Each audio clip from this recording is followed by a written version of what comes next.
if you don't want to be cool, That's your choice. that's your choice.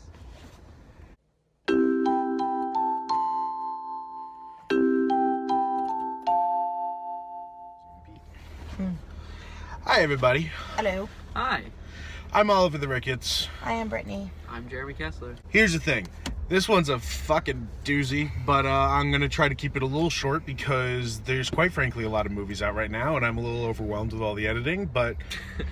And because this is like typical like horror movie, there's not like a ton of things to say. I got things to say. We just saw Ma, for those of you who are not reading our minds. We had been wanting to see this for a while. We thought the trailers looked really good. Everybody except for Jeremy was really excited about it. Except we did feel that once more trailers were released, because the original trailer was good, but then once they released a second trailer, we do feel that a lot of the movie was given away. That was part of the reason why we wanted to see the movie, to see if there was anything else to see other than what we were given in the trailer. And well, I think there's a big other plot element, and I'll call it like this. We'll spoil it after I give general. Right. But the problem with the trailer is that there are some scenes that should play very tense, and it doesn't matter because I already know what's going to happen. But unfortunately, that's also just the tip of the iceberg with this movie. Because while the movie is very tense, and I will give it that, a lot of scenes were very tense, and I think it is a cool concept, they stumble a lot. See, the thing that I can appreciate about this movie is I'm the type of person that I always see horror movies and I'm always intrigued by them, but I never want to actually watch them because I don't really like gore, and I can't really deal with constant jump scares and just the normal horror tropes. I can appreciate a movie like this, and I think that this is just a thing that Blum does, and Blumhouse is that he makes horror-esque movies, but they're not really super scary. And I like that because it means I can actually sit through the movie and not be immensely disturbed once it's over. Oh, that was stupid, but also kind of funny, but also a little scary, and I can sleep tonight, and not have nightmares. If you wanted to see a horror movie, this is not the movie for you. And even going back to that, I think some of his even biggest ones that people think of as now horror classics, you have Get Out and The Gift, movies that people generally regard as horror movies. But he's still, as a producer, I think, focuses a lot on being more disturbing than he is scary. And that's what I always say is, that's what real horror is it's a disturbing image played up to be artistic, more than it's, I got you, fucking boogeyman. Or, oh, there's a loud noise, everybody jump. The whole theater screams. Yeah. And there was some of that. I mean, just because I said the whole theater screams, honestly, the fact that scared me more than the actual thing that happened in the movie is when everybody around me started screaming. The trailer for this movie didn't do anything for me personally. I'm not interested in horror movies at all. Just a big scaredy cat. I thought that it didn't look that interesting to begin with, and this movie, it did. The movie also did not do anything for me. I felt like nothing in it really got me. There was nothing in this that I don't know. See, I didn't have it. Yeah. I think I'm falling in a similar place as you, because while I do think there are very cool ideas in there, especially, there's a cool theme of what it means to be cruel to somebody and how that can come back later on, and why, quite frankly, just be nice to people is really the message. I think that that's cool, and they did that really, really well. But that's about the only nice thing I can say about this movie. Other than that, I really think Octavia Spencer is good, because the rest of the acting is shit, and the decisions that the characters make just make no sense, and it pulls me right out because I don't see myself as a smart person being in any of these situations. I just can't put any part of my mind in a mindset where any of these characters, anything that they did, I could imagine a real person with any common sense end up doing. This is not my favorite movie that was ever made. Again, I like you guys, it kind of didn't do much for me either.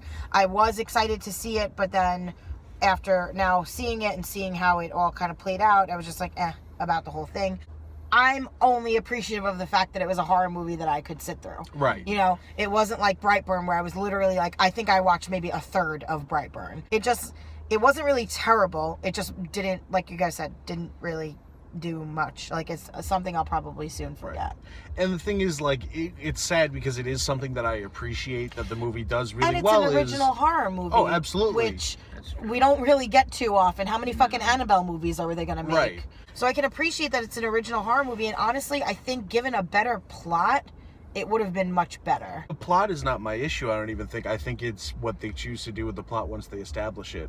Because this is my favorite kind of horror. I like horror about Real people being mean to other people and people being cruel. I think that that's really what's scary because, you know, you That's show something me real that we experience on a daily basis. show me evil Superman kid and I'm grossed out by the things that he does, but I'm not scared. The concept of Ma is scary. You know, and again, then there's things like Get Out where that's not me liking horror as much as it is me liking really good science fiction. This movie really makes you think about how the things that you do to other people are perceived and how that could really come back. Oh, to absolutely. you I think later in life. I think that was kind of like the moral right. of the movie. And that's the strongest thing that the movie does, and I can't give it enough praise for that because it pulls that off, I think, anyway. And again, that's not my issue. So I do want to give that out there, that I give them props at least for trying that. And that Octavia Spencer is really fucking scary in this movie. Yeah. And I think that this is a great performance for her. I just wish that she was surrounded by better actors. Well, because I think the part that makes it so intriguing is because she's like a short, kind of frumpy, you know, not who you normally suspect, almost like Misery. Not somebody who you would suspect is capable of such heinous acts. Right. Yet they're pulling them off and with ease, pretty much. And that's like the scariest part, because that could be anybody then. You always think, oh, the nice librarian, she's not, you know, up to anything, and then, you know, she's fucking shooting the police officer, and you're just like, oh, okay. My issue, though, with this movie comes down to, and we were saying it a little bit before, but We should probably just start spoiling it. yeah, Yeah. spoilers are fair game now. Yeah. And that's the advantage of doing these things so late. You know, fuck it. You've seen it, and if you haven't, you're not You saw going the to. trailer. My issue with this movie is, A, there are a lot of loose ends that they don't concern themselves with tying up, and that just bothers me. And B, I can't get on the level of any of the characters because the whole conflict of the movie should have been solved with 10 smart decisions before we even get through part 1. Not even smart, just like logical. Yeah, like normal One decision that a normal decision person would making. make, Yeah. and we would not be here. Because human beings are built, evolution made human beings aware of clear and present danger. We are programmed to run from it. So when something like this happens, eventually you're going to sit there and go, oh fuck. And I guess when that doesn't happen for somebody, even if you're not smart enough to sit there and go, oh, this is what's wrong here, the fact that none of these kids until way late figure out that there's an issue here. It's only one of the kids. Right. I don't see how that can even would happen. And maybe part of it is because the movie takes place in a small town, and, you know, I do hear a lot of stories, you know, on the internet and shit about how shit like this does go down in small towns. I'm not from one, so I don't know, but I'm sure it wouldn't play like this. And I actually think being in a small town would make it much harder for something like this to happen because everybody knows you. I feel like we get a little too much from Ma's perspective early. I don't know how you guys feel about that. I feel like it would have been more effective to me if I was only from the kid's perspective up until a certain point. I felt like seeing her in like the vet's office, looking them up on Facebook, like, yeah, that's creepy, but like, see, now that scared me, and so that works for me. okay. But my main thing is that I was able to call right away that she knew Luke Evans. Because the first introduction that you get to the character is not like, oh, what the fuck is she doing? It's, oh, she saw the name on the van, so she must know who one of these kids is, so it's not hard to make the connection after that. Right. You know, so there's not a lot of mystery behind the story because you can call it right away. I mean, I called right away, and spoilers, I called right away that the only other person of color, aside from one of the main kids, was a girl with the same haircut in a wheelchair in the school, and that was going to be Ma's daughter.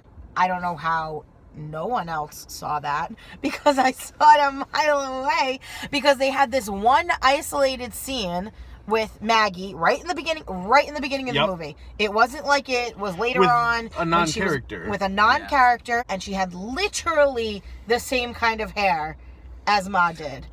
I actually, And it's the funny only thing that because- happens is that Maggie helps her with the wheelchair, and that's it. And then you never see this person ever again. You never hear of this person ever again until it comes out that that's Ma's daughter. And when it happened, I was like, yeah, obviously, because they made a point to put her in the movie. And it's funny you say, because when they played the scene, and I forgot that it was in the movie, so otherwise I would have lined it up, but I actually thought that it was Ma in the chair. Like, I had to do a double take. I'm like, what the fuck? And then it wasn't, obviously, but close enough. And then you called it too, because you guys were sitting on either side of me, so you weren't talking to each other, but you called it also. There's this moment where Ma is talking to the main girl, Maggie, and she goes like, she says all guys they all want the same thing. You don't want to get pregnant. And I'm like, oh, Ma has a kid. This is like the most obvious. The thing is, the problem with this movie is like the same thing that we said about the ending of like Game of Thrones. It's like seriously, it's like all the things leading up to it and all the theories that you could have had about why certain things were happening were so much more interesting and cooler than how they actually chose to wrap it up. And the problem with this is that they really didn't wrap it up at all. No. It just climax, roll credits. You could have at least seen what the repercussions were of, Andy finding out that his dad is now dead. Well, the thing is, I thought that was going to be her thing that she did to him, because she's doing things to each kid at the end of the movie that is reflective of... She didn't do anything to the black kid except paint him white. Yeah, the black kid cut off real easy. She irons washboard abs. She sews the other girl's mouth shut. shut. Deadpools her, yeah. And then stabs Andy. She hangs Maggie. And she just paints Darrell's face white. Yeah, she gives the other kid a concussion. And then, but the thing is, I thought, even if the delivery wasn't the best, she was trying to do things to each person. But she just stabs him, but you have his dad upstairs. Like, if they really wanted to do something scary, they would have brought him upstairs and said, look what I did. The fact that they were all in the same place made it, less tense and, less... the stakes were not as high because they were all in the same place. So eventually when they woke up, there's power in numbers, whatever would have happened, they could have gotten out easily, right. You know what I mean, from what was going on. If they had been in different spots of the house or, were separated from one another and not knowing that they were all together, there's comfort in the fact that they were, all in the same room together. Right. Well, I can even give you that, they were just drugged up, and she did injure a bunch of them while they were out. Right. So I could even give you that, they can't gang up on her because, I have burns on my stomach. Right. Although they don't do anything with that. He is on the front lines banging on the door, acting like he has not been hurt, even though his... And I'm also curious about the part where she, roofies Maggie, and, they don't feel the need to go back and show us what actually happened.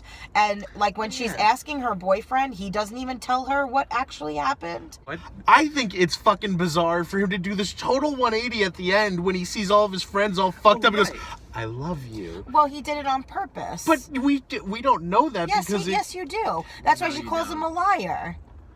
No, I don't think so, because I think so too. I think he realized what was going on and he was trying to keep himself alive. I think because they had been joking the whole time about the fact that she was in love with him. So if you're in a survival flight or fight mode and you think your only way to get out of it is to play into the fact that this woman loves you, then you're gonna fucking play into it. I think that is the only possible explanation for what he could have been doing, I think it's the only possible explanation for what he was doing, except that I don't think that the movie gives you the fact that he's doing that to try to survive. Right, but that's what I'm saying. I feel like if you had given me one scene after all of this had gone down, You could have easily like explained that. Because my issue is you can watch it. I'm sorry, No, but go that's ahead. the way I understood it, at least Right. when I was watching it. And that's fine. I thought that And that's why too. she calls him a liar. But I didn't hear her call her a liar. That's the number one thing. But she stabs him and she goes, liar. Okay. Well, but the thing is, you can watch it and not think that that's the angle that it's going because they don't let it play. You know what I mean? It's I love you, stab, and that's it. And again, wasted fucking opportunity. She goes, oh, you look just like your dad. Take him upstairs. There could have been a really, really good opportunity for her to be like a voodoo mama or something like that. And I feel like, I really do feel like there was a version of the script out there I that agree. that's what happened. And that's why she was doing these things. And then they said, no, it's too obscure, or, we don't have enough, would've been so we don't have cool. enough to go on with this or whatever. So we're just going to change it. And God, they must be kicking themselves now that the act came out before they did, because Yeah. that must be what they changed it to. I do want to talk about Mercedes though, because spoiler, you see it in the fucking trailer, so I'm not spoiling jack shit. She hits Mercedes with her car, and Mercedes dies. And so this is a character who is Luke Evans' girlfriend. Yeah, fuck buddy, they keep calling. I'm sorry, Now- but like just as a quick aside, because you said fuck buddy, what kid would meet his girlfriend's mom for the first time and go, yeah, my mom is a new, my dad is a new fuck buddy. And then be like, yeah, she's a bitch in She's the a next bitch. breath. Mercedes dies, Mm-hmm. is left on the side of the road, bleeding out. Anybody can find her. Never comes up. Never mentioned. Never ever. In fact, Well, she- Ma's the only one that mentions it. and that's my big thing. Mom mentions it and still never comes up. She says to somebody, yeah, I killed Mercedes. Even when the fucking cop shows up to the house, I thought that was what it was going to be. It was, hey, so they found Mercedes on the side of the road. Not, oh, there's all these cars outside your house. Mercedes very much might as well not have been in this movie. Like Agreed. I think she did. She only did one thing, where she gave us a little bit of exposition on Maggie and her mother, which could have been done with literally anybody else. Right. And then there's the biggest issue in the whole movie, which is that starting from when Ma invites them to the house or is following them down the road, there's so many times when, not even just you should turn around, any normal person would, Bright red flags. Oh, yeah. Like, And even like there's one kid the whole time that's like, oh, we don't know this girl. But then in the next breath he goes, by the way, do you have pizza rolls? I want to eat food at your house, stranger. no, not stranger. Hey, Ma. Ma, you have pizza rolls. This person whose name they know, and this is the first time she's called Ma. Also hey- the first time that he's met her. Right. Hey, Ma, do you have pizza rolls? That's the main issue, and like I think that's the whole point of like when you're watching the movie. I think you are supposed to sit there and say, why would you actually do this? You know what I mean? Like, why? Who would be dumb enough to do this? And I think that like I'm saying, like that's the point. Take liquor from a stranger. Go to their house, party at their house. This person has clearly shown within the first 5 minutes. Pulls a gun on somebody. She pulls a gun on somebody that she is unstable, and they just continue to go back. Or Especially don't tell at this me. point, all of them think that it's weird. So now Right. it's, oh, Every it's single Chaz's character has birthday, said though. that this is a weird thing that's happening. Yep. We said it was a stretch that what's her name, Maggie, didn't have a phone going over there to call the cops with. Which, number one, I don't know why she doesn't wake her mother up. Even if it's not like, Ma, call the cops. It's, hey, can you come with me because Right, I'm afraid. right. Because she had reason to be fearful of this in the and first she place, saw the earrings. which is why she told her mom to begin with. Right. So why would you just go over there in the middle of the night without saying anything at all? Right, and you could just easily say, I need you to come with me because And stolen she earrings, all my storms- friends are there drugged up. She storms in there acting like she's gonna like go be their savior and get them all out of there, but really she just runs up to the boyfriend and gets all pissed off at him for being there. Right, all right, you want to say she's grounded, she didn't have a phone? Fine. But you're She also did telling have her phone me... and her laptop, which is how she found out that he was there. Oh, right, I yeah. forgot about that. Yeah. So, okay, so even there's no way stupider. she wouldn't have had her You phone have with her. all these kids, so even if she doesn't have a phone, her phone's dead, whatever, she can't take one of her friends' phones. She knows they're drugged up. She knows they're locked Well, in the that's what I basement. said. And her plan of attack is not 911 It's walk into the house where every time I go in here, I'm getting fucking attacked and getting in trouble, and it gets much worse. Every time I go upstairs, I'm gonna call the fucking cops when she doesn't know I'm gonna do it. That's like my number one gripe, is like, I can even get behind a character making a mistake. But when every character motive and every decision made by all of your characters is something that a person either shouldn't do or even worse wouldn't do, I can't get past that. So it doesn't matter how good your movie is, I can't do it, you know. And because of that, I'm going to give this movie a C-. I think there are a lot of cool ideas in there, but it's a squandered potential because you don't know how to juggle. I'm gonna give this movie an F. I really think that I don't know. I think that there's nothing in this movie that I can really point to that I enjoyed. I'm gonna give the movie a C. Like Ollie, I feel like it did have good potential, but I think that the execution or the follow through was lacking severely. I think that a lot of the plots were just like driven by pure stupidity and just unredeemable like nonsense at certain points. But I did enjoy actually the cast. Like Allison Janney was in this movie, and that was great. That was good. I liked Luke Evans. I liked Juliette Lewis. I even liked Missy Pyle, even though she gets like murked. And I love Diana Silvers, who's the main girl. But Oh yeah, Booksmart. yeah. She was much hotter in Booksmart than she was in this movie, but still, she's gorgeous. Anyway, I really appreciated the cast, and I do think that Octavia Spencer really did bring it, like, in her performance. Oh, yeah. So there are, to me, some redeeming qualities to the movie, and that's why I am giving it a C. And I just want everybody to know that if you don't want to be cool, That's your choice. that's your choice. Good night. Good night, everybody. I